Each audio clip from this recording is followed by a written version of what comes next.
méditant la parole de Dieu, je me suis rendu compte que Abraham n'était pas le seul à recevoir l'appel de rentrer à Canaan.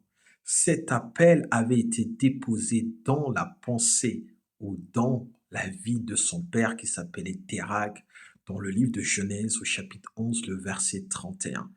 Térak avait pris la décision de prendre sa famille et même Lot pour les amener en fait à Canaan.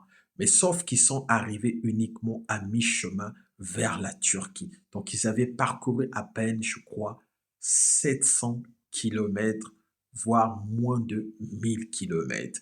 Ils se sont arrêtés là. Mais c'est bien après que quand Térak, le père d'Abraham, vient à perdre sa vie, c'est là où Dieu, en fait, redonne encore, appelle Abraham à rentrer à Canaan. Alléluia. Derrière la décision, en fait, de Térak se cachait l'appel ultime de son fils Abraham.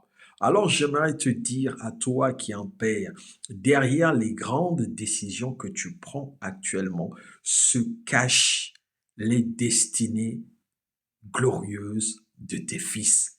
Sache quelles sont les bonnes décisions à prendre pour faire entrer Abraham à Canaan. Alléluia. Ne t'arrête pas à mi-chemin. C'est ce que le Seigneur nous enseigne dans Gethsémani. Il ne s'est pas arrêté à mi-chemin. Mais sauf que il est parti à la croix et il a tout accompli.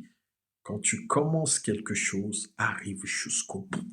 Que Dieu te bénisse. Sois béni. Alors, si tu veux écouter de tels messages, viens à l'église, on t'attend. La parole est bonne.